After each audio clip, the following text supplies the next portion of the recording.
The best video game items often are earned after quite a big and sometimes ridiculous grind. Or, unfortunately, because it's 2021, there are items and things where you can just skip the grind and pay real-world hard-earned dollars for it. And we wanted to highlight those today. We got 10, so let's get started. First, we're going to talk about Apex Legends and the R99 SMG Revolutionary skin. This is actually all connected to Apex Legends' infamous Season 7. This was a battle pass when first launched. The biggest thing, the thing that a lot of people were gunning for, was reaching level 110 and getting that sick revolutionary skin. The problem was, at launch with that battle pass, it was way too grindy for most players. For example, thanks to a great breakdown by user Lucy Goosey on Reddit, in past seasons, respawning 5 squad mates was 1 battle pass level. Now, respawning 15 squad mates is just 2 stars.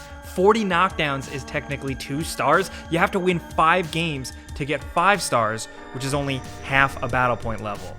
It takes 10,000 XP to get 1 star, so 100,000 XP for 1 Battle Pass level. Previously, the Battle Pass XP tracks were much easier, and one of the kind of good gimme weekly challenges that were pretty easy to knock off in previous Battle Passes seasons were just not here. So it seemed like Respawn and Apex Legends realized that they pushed it a little bit too far. They said that they were trying to make it engaging for the entire length of the season, and they wanted you to try out new legends and playstyles, but that they missed the mark, and they changed it pretty quickly, with XP required per star going from 10,000 down to 5,000. And then they updated the weekly challenges to take much less time to complete, meaning more people could get access to that level 110 and get that revolutionary skin. Was it worth it? I don't know. Games as a service are always gonna games as a service, but when they push it too far, people get pissed off. And this is a good example of that. But over at number 9, let's talk about a single player game, Shadow of War.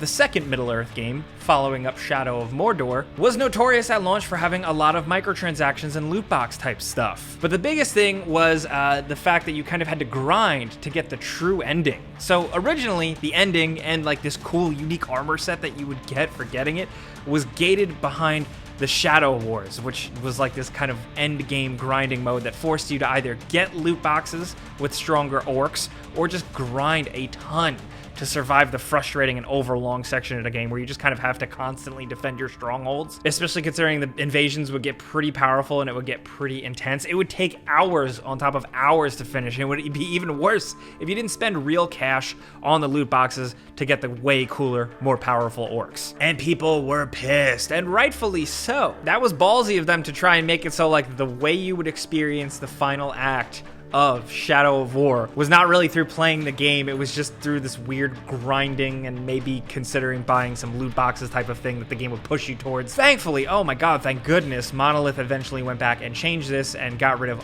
all of that stuff and completely retooled the game. And I will say, now looking at the game in 2021 and revisiting it, just now that the game is cleaned up and there's less focus on any of that stuff and you can just focus on the meat there, it is still absolutely just a core Shadow of blank type game, really worth experiencing. And we hope that they learned their lesson, and we're really hoping that they make another one of these games because these are still pretty sweet. Next, over at number 8, let's talk Black Desert Online, a very fun MMORPG, but there's a big debate about the game and whether or not it's pay to win. Now, we're not going to dive into it too deeply and debate it one way or the other because while we do enjoy the game, we enjoy it kind of casually. We're not experts on it. We're not going to lie to you guys. A forum user who broke this down pretty intelligently, we'll link them down in the description, explained that basically the average person takes 2.5 years to hit soft cap compared to the average time of less than 6 months for a whale to hit soft cap, or somebody who's willing to plunk down a good chunk of cash into this game. But considering the style of game, some folks really may just enjoy that grind, but we also want to highlight the highest priced items sold. Now, things change all the time in MMOs, economies are tweaked, but throughout the last few years, especially after launch, Black Desert Online was known for its grind. The grind people refer to as more about killing mobs to grind experience points more than anything, and also maybe grinding some gear, which does lead to the most expensive thing in the game. It's hard to pin down down in MMORPGs, it fluctuates, but we've seen items sell for billions of silver. Yes, billions with a B. A few years back, we saw a TET Ogre Ring sell for over 7 billion silver, but check the BD database and you'll see stuff going for millions and millions all the time, like the Rich Merchant's Ring. Actually, it seems like a lot of the most expensive stuff is rings, which are useful, so it makes sense. Not an egregious example on our list by any means. A lot of people sign up for this type of stuff, but yeah, it's still worth mentioning.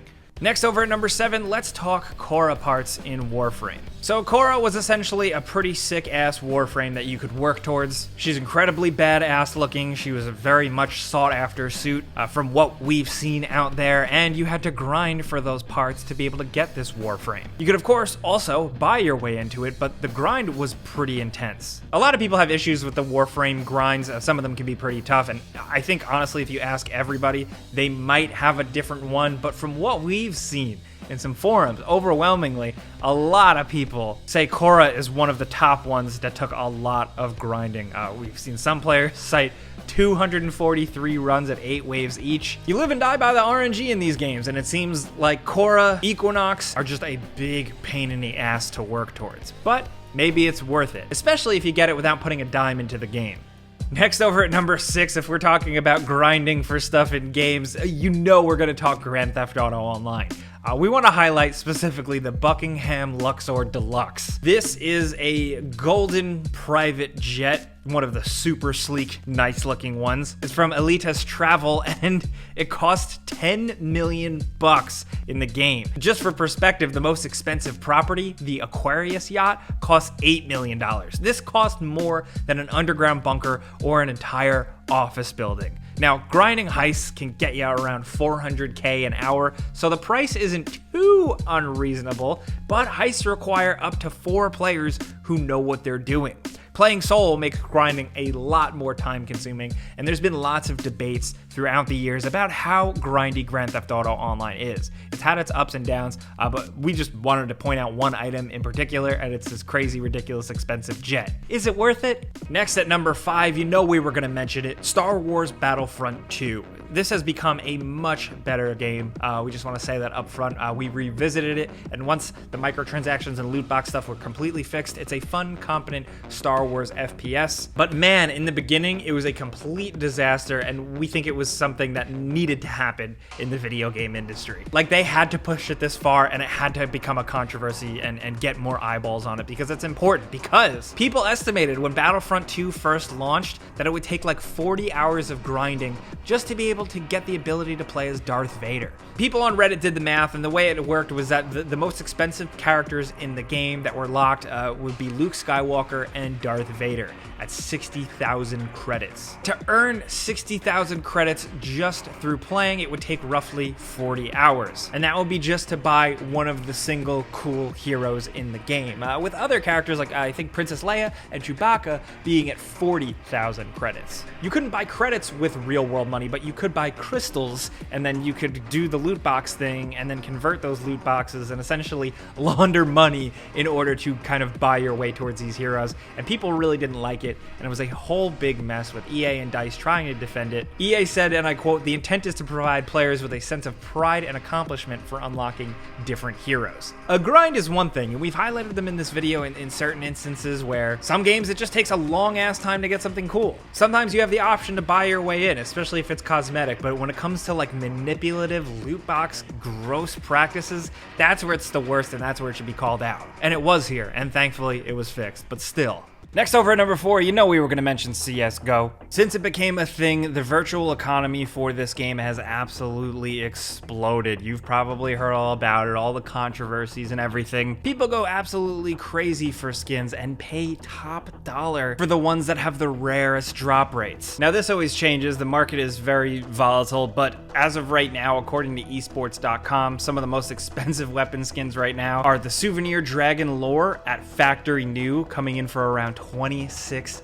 $12,000. The StatTrak M9 Bayonet Crimson Web factory new for almost $10,000. And of course, a Karambit, a factory new Crimson one coming in at $9,000. We've also personally seen the skeleton knife go for a ton. We don't have exact numbers right now, but it's extremely rare, on top of the extremely low chances of getting a shattered web case that it comes in. And of course, like I said, describing the other weapons, the fact that these come in different rates. You know, you have field tested and of course factory new being the one that people want, the most valuable one typically. It just gets really complex and insane, and there's a lot of money in it. It's a whole different world. We don't want to get too deep into it and mess up any facts, but yeah, CSGO is no joke.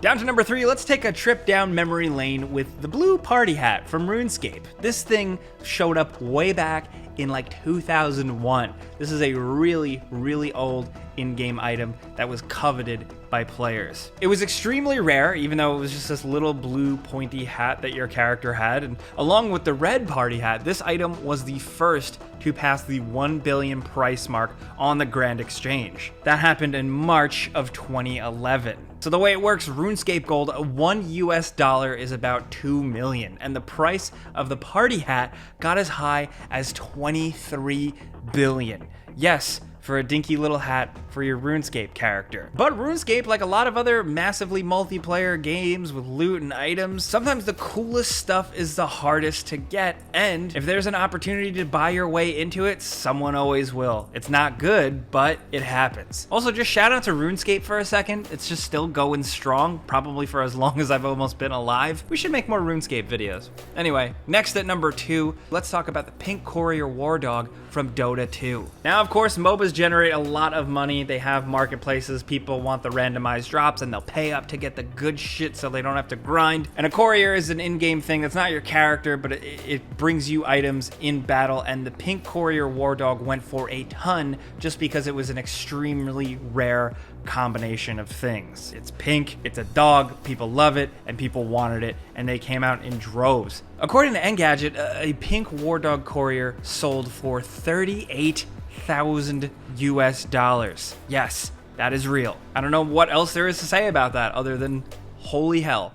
Now at number 1, we got one more for you, and that is from EVE Online. Let's talk about the Gold Magnate. This is a ship that you can get in the game. It's like a royal type ship, and it's considered a work of art itself that took a long time to make. And it sold for 1 million plex, or roughly $32,500. What is nice is that this money went to benefit the Australian wildfire relief from 2020, and it was purchased by YouTuber Scott Manley. Now, just the context here, these days it's pretty tough to grind out enough plex to afford the monthly subscription price. People literally say you have to grind for 16 hours straight every day for a month if you're just trying to get plex from playing the game without using the market. It's theoretically possible, but that's it.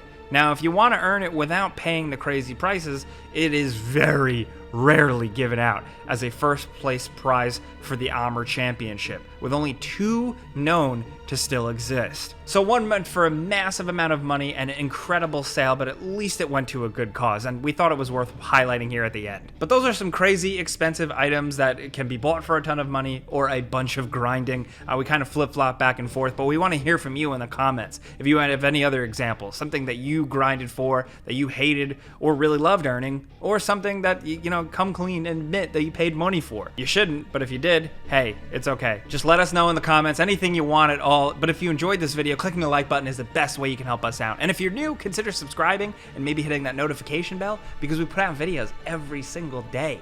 But as always, thanks for watching. We'll see you guys next time.